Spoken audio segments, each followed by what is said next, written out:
Tema homili pagi ini tentang iman dan doa.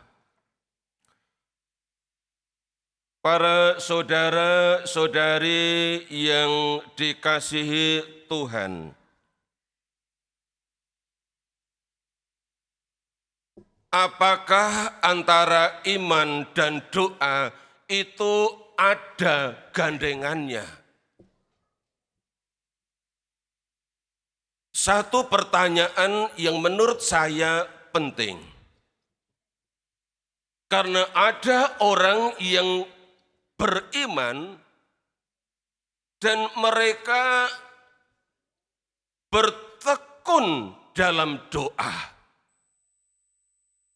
Mereka selalu berdoa. Mereka selalu meluangkan waktu untuk berdoa. Juga sekalipun dalam kesibukan.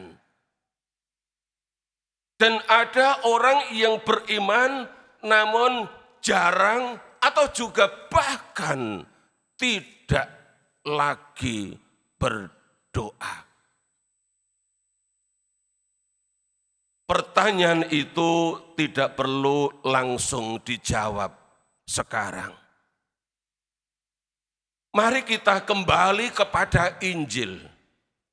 Yang tadi telah kita dengarkan, Injil Lukas bab 18 ayat 1 sampai dengan 8. Sebuah perumpamaan tentang doa. Dan penginjil Lukas menyampaikan perumpamaan Yesus tentang doa dalam 3 perikop.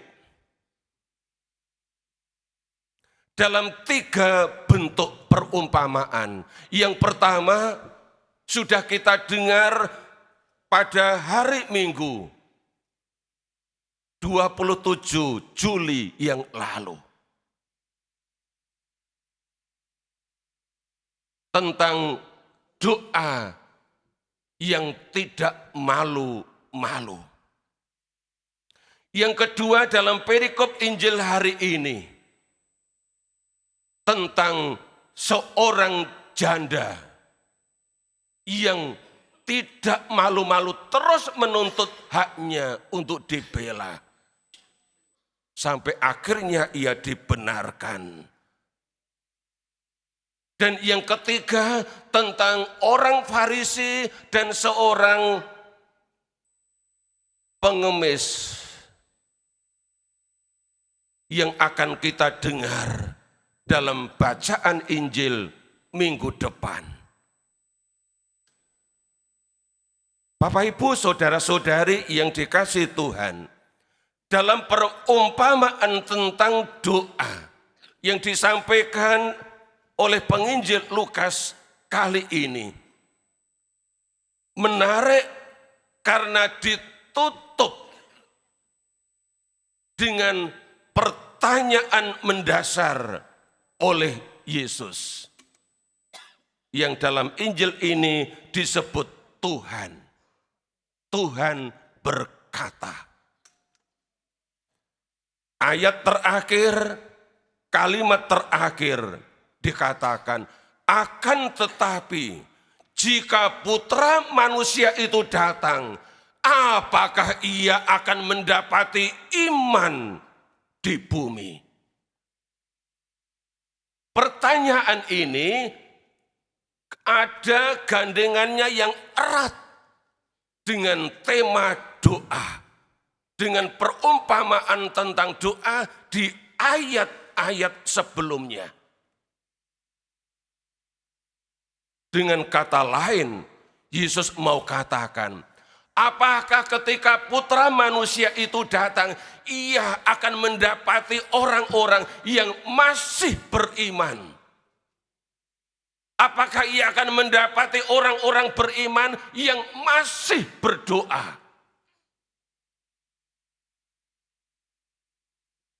Karena doa tidak bisa dilepaskan dari kehidupan orang-orang beriman. Dan orang-orang yang beriman adalah orang-orang yang berdoa. Karena yang tidak beriman tidak mungkin akan berdoa. Karena doa adalah relasi personal antara dirinya yang beriman dengan Tuhan yang kepadanya ia menaruh iman. Karena itu Bapak Ibu saudara-saudari yang dikasihi Tuhan, suatu saat Yesus akan memberikan nasihat kepada murid-muridnya dalam Injil Lukas juga bab 21 ayat 36. Satu perikop pendek yang diberi judul nasihat supaya berjaga-jaga. Ini ada kaitan erat dengan Injil hari ini, Lukas 18 ayat 8 bagian B kalimat terakhir yang tadi saya kutip. Yesus katakan, berjaga-jagalah senantiasa sambil berdoa, supaya kamu beroleh kekuatan untuk luput dari semua yang akan terjadi itu dan berdiri di hadapan anak manusia atau putra manusia. Yang Yesus kehendaki ialah selama masih hidup menantikan putra manusia itu datang untuk kedua kalinya. Pada akhir zaman ataupun pada akhir hidup seseorang berapapun usianya, ia didapati sedang berjaga-jaga sambil berdoa. Inilah orang yang beriman sejati, menjalani hari-hari hidupnya dalam semangat berjaga-jaga sambil berdoa. Dengan demikian tampak jelas bahwa iman dan doa itu punya gandengan hubungan yang sangat erat. Itulah sebabnya Bapak Ibu saudara-saudari yang dikasihi Tuhan, Rasul Yakobus dalam suratnya bab 2 ayat 20 berkata begini. Yang menulis surat yang ditujukan kepada orang-orang beriman. Tapi dari antara orang-orang beriman itu ada yang bebal hatinya. Maka dia tulis begini, Yakobus 2 ayat 20. Hai manusia yang bebal, maukah engkau bukti bahwa iman tanpa perbuatan adalah iman yang kosong?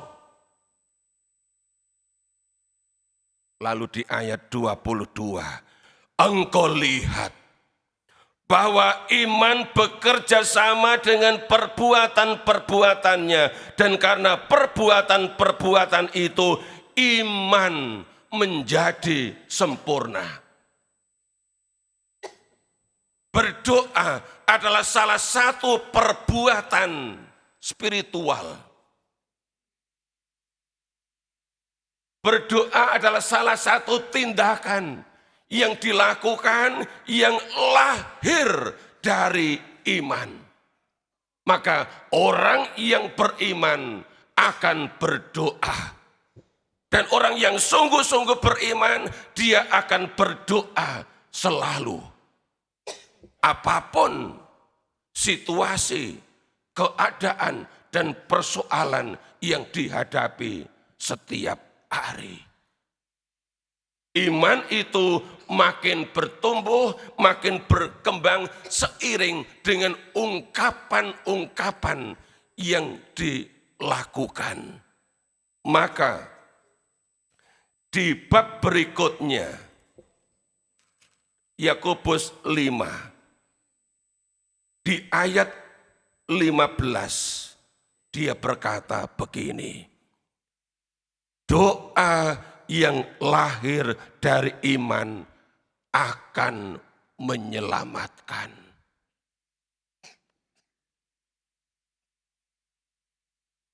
Doa yang lahir dari iman akan menyelamatkan. Juga kalau orang yang berdoa itu sedang sakit. Doa yang lahir dari iman akan menyelamatkan dia dari sakit penyakitnya, bahkan menyelamatkan dia dari ancaman nyawanya. Doa yang lahir dari iman menyelamatkan dia. Atau menyelamatkan siapapun yang kita doakan. Maka iman menduduki tempat yang sangat penting. Ada gandengan yang sangat kuat. Maka dalam Katekismus Gereja Katolik di nomor 2616 ada satu kalimat penting yang ditulis di sana yang berbunyi begini. Yesus akan selalu mengabulkan doa yang disampaikan kepadanya dengan penuh iman. Ini sebuah kebenaran yang diajarkan oleh gereja. Tapi kita bisa menguji sendiri. Apakah doa-doa saya sudah dikabulkan? Apakah doa-doa saya belum atau bahkan tidak dikabulkan? Mengapa? Apakah doa yang dilakukan dengan penuh iman, dilakukan dengan sungguh-sungguh, atau sekadar sambil lalu? Kualitas doa ditentukan oleh imannya. Maka Rasul Yakobus tadi berkata, doa yang lahir dari iman akan menyelamatkan. Dari teks inilah seorang kudus bernama Santo Alfonsus Maria de Liguori yang hidup di tahun 1676 sampai dengan 1787 berkata, siapa yang berdoa pasti diselamatkan. Siapa yang berdoa dengan penuh iman pasti diselamatkan. Dan kita semua tanpa kecuali ingin diselamatkan, bukan? Karena itu Bapak Ibu, saudara-saudari yang dikasihi Tuhan, mari kita bangun dan kita kembangkan harmonisasi, keseimbangan antara iman dan doa. Orang yang beriman, orang yang sungguh-sungguh beriman, dia tidak pernah akan lupa berdoa. Dia akan selalu berdoa. Dan ini yang diminta oleh Yesus lewat perumpamaan tentang doa dalam Injil Lukas 18 ayat 1 sampai dengan 8 yang diberi pengantar oleh penginjil Lukas di ayat 1. Yesus menyampaikan suatu perumpamaan kepada murid-muridnya untuk menegaskan bahwa mereka harus selalu berdoa tanpa jemu. Yang beriman, yang sungguh-sungguh beriman akan berdoa tanpa jemu. Tidak berarti bahwa ia akan berdoa non-stop. Itu jelas tidak mungkin. Yang Yesus kehendaki ialah yang beriman, ia akan selalu berdoa. Ia akan senantiasa berdoa. Ia akan tetap berdoa. Seperti dinasihatkan oleh Rasul Paulus dalam suratnya yang pertama kepada jemaat di Tesalonika bab 5 ayat 17. Dia berkata, tetaplah berdoa.